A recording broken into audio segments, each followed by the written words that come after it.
अस्सलाम वालेकुम students, welcome to science academy.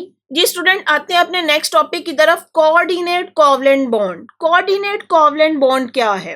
Coordinate covalent bond is a type of covalent bond in which the shear electron pair is denoted by one atom only।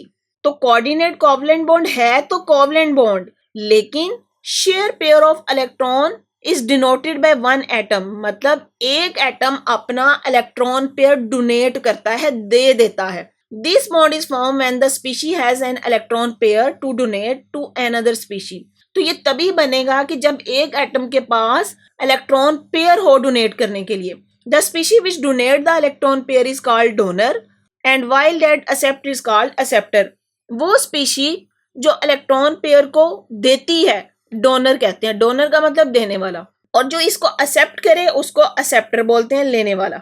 N arrow head pointing toward the acceptor represent this type of bond. Following example will help to explain this bond.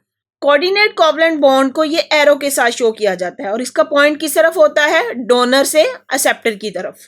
अब example यहाँ पे देखें। सबसे पहले जो हाइड्रोजोनियम ion की example दी गई, हाइड्रोजोनियम ion H3O। यहाँ पे इसका स्ट्रक्चर देखें, ये वाटर मॉलिक्यूल का स्ट्रक्चर है जिसमें ऑक्सीजन के साथ दो हाइड्रोजन है। यहाँ पे ये जो इसको हम बोलते हैं ये लोन पेयर है। ऑक्सीजन के पास एबिलिटी है कि वो अपना लोन पेयर डोनेट कर दे, दे दे। यहाँ पे प्रोटॉन है, हाइड्रोजन प्लस, मीन इसके पास कोई भी इलेक्ट्रॉन नहीं है। अगर हाइड्रोजन इन दोनों इलेक्ट्रॉन को ले लेता है तो इसका ये शेल कंप्लीट हो जाएगा। तो इस तरीके से बनने वाला ये बॉन्ड हम इसको बोलेंगे कोऑर्डिनेट कोवलेंट बॉन्ड। यहाँ पे देखें, ऑक्सीजन ने ये अपना लोन पेयर हाइड्रोजन को दे दिया और इसको ये इस एरो के साथ शो किया गया है। ये बात आपने याद रखनी है। और यहाँ पे कोऑर्डिनेट कोवलेंट बॉन्ड को एरो से शो किया गया है, तो ये एरो शो करेगा कि ऑक्सीजन ने अपना लोन पेयर हाइड्रोजन को दे दिया है।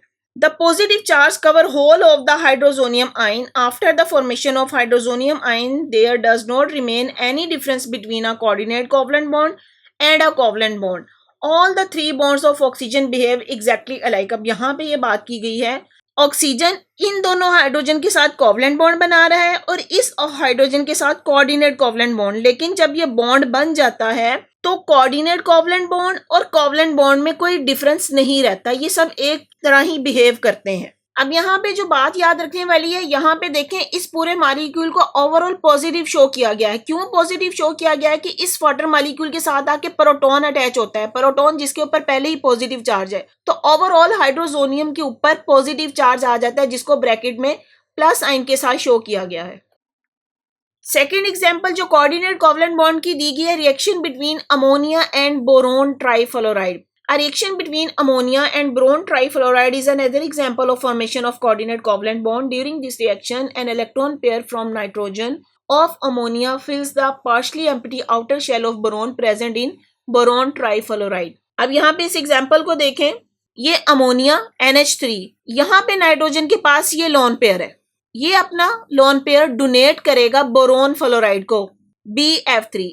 यहाँ पे बोरोन, इसको 2 इलेक्ट्रॉन चाहिए अपना शेल कंप्लीट करने के लिए, तो नाइट्रोजन अपना ये पेयर इसको शेयर कर देगा, इसको डोनेट कर देगा। ये देखें यहाँ पे ये डोनेट कर रहा है नाइट्रोजन अपना लोन पेयर बोरोन को। तो इस तरीके से ये बनने वाला बॉन्ड कोऑर्डिनेट कोवलेंट बॉन्ड हो जाएगा।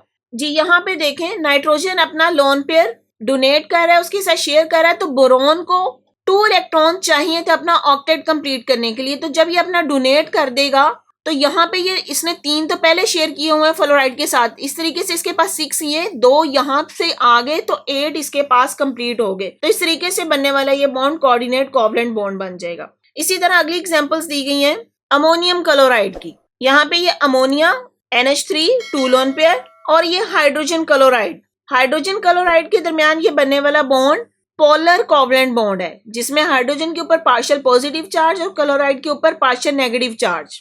तो अब यहाँ पे क्या हो जाएगा, नाइट्रोजन अपना लोन पेयर इस हाइड्रोजन के साथ शेयर करेगा। क्लोराइड आयन साइड पे हो गया है, उसके ऊपर कंप्लीटली नेगेटिव चार्ज आ गया है, मीन जो ये वाला यहाँ से एक इलेक्ट्रॉन था वो क्लोरीन ने ले लिया और ओवरऑल इसके ऊपर डक्ट के ऊपर पॉजिटिव चार्ज आ रहा है। नेक्स्ट एग्जाम्पल है इथाइल अल्कोहल की। इथाइल अल्कोहल में यहाँ पे ये ऑक्सीजन के पास 2 लोन पेयर्स हैं, इसमें से अपना एक लोन पेयर हाइड्रोजन इस प्रोटॉन को दे देगी। यहाँ पे ये देखें, एक लोन पेयर इसी तरह रहा और ये दूसरा लोन पेयर इस हाइड्रोजन के साथ मिलके ये यहाँ पे कोऑर्डिनेट कोवलेंट बॉन्ड बन गया. In the above example, a coordinate covalent bond in ammonium chloride links nitrogen of ammonia and proton. The positive charge is spread all over the ammonium ion. All the four bonds between nitrogen and hydrogen in ammonium ion behave exactly alike. अब जैसे example देखें, यहाँ पे ये देखें, यहाँ पे बनने वाला है तो कोऑर्डिनेट कोवलेंट बॉन्ड है, लेकिन क्योंकि ये सब एक तरह ही बिहेव कर रहे हैं इसलिए उन्होंने इसको सेम लाइन से शो कर दिया है. This proves the point that the difference between a covalent bond and coordinate covalent bond lies in the way they are formed. Once such bond are formed, there does not remain any difference. तो जब ये bond बन रहे तो covalent bond और coordinate covalent bond में कोई खास difference नहीं रहता. When a coordinate covalent bond breaks, both the bonded electron go to the donor species. और अगर coordinate covalent bond break कर जाए तो ये इलेक्ट्रॉन अपने डोनर स्पीशी के पास वापस चले जाएंगे. जी नेक्स्ट एक्सरसाइज है, draw the pictures of coordinate covalent bond formed between boron fluoride and aluminium chloride. अब वैसे अगर देखा जाए बोरोन भी इलेक्ट्रॉन डेफिशिएंट है, इसके आउटर शेल में 3 इलेक्ट्रॉन है जो कि इसने शेयर किए हुए हैं फ्लोराइड के साथ. इसी तरह एल्यूमिनियम क्लोराइड का स्ट्रक्चर देखें तो एल्यूमिनियम ने 3 कोवलेंट बॉन्ड बनाए हैं 3 क्लोरीन एटम के साथ. एल्यूमिनियम भी इलेक्ट्रॉन डेफिशिएंट है. इनके दरमियान कोऑर्डिनेट कोवलेंट बॉन्ड कैसे बनता है? ये जो क्लोरीन है इसके आउटर मोस्ट शेल में 7 इलेक्ट्रॉन है, उसमें से 2 इलेक्ट्रॉन वहां पे इलेक्ट्रॉन डोनर का काम करेंगे. अब यहाँ पे एल्यूमिनियम क्लोराइड के पास ये वाला जो क्लोरीन है इसमें से कोई एक इलेक्ट्रॉन डोनर का काम करेगा. ये इलेक्ट्रॉन डोनर हो गया और ये अपना पेयर शेयर कर देगा बोरोन फ्लोराइड के साथ. तो इस तरह एल्यूमिनियम क्लोराइड और बोरोन फ्लोराइड के दरमियान बनने वाला ये बॉन्ड कोऑर्डिनेट कोवलेंट बॉन्ड होगा. जी नेक्स्ट एग्जांपल है CH3O CH3 and hydrogen ion. अब इनके दरमियान कैसे बनेगा? यहाँ पे ये जो ऑक्सीजन है इसके पास लोन पेयर होगा. तो इसके स्ट्रक्चर की तरफ आते हैं. अब यहाँ पे ये ऑक्सीजन का ये लोन पेयर हाइड्रोजन आयन को देगा. तो इस तरह इनके दरमियान कोऑर्डिनेट कोवलेंट बॉन्ड बन जाएगा. जी नेक्स्ट आपसे क्वेश्चन में पूछा गया है which compound is not able to form coordinate covalent bond. कौन से कंपाउंड है जो कोऑर्डिनेट कोवलेंट बॉन्ड नहीं बनाते?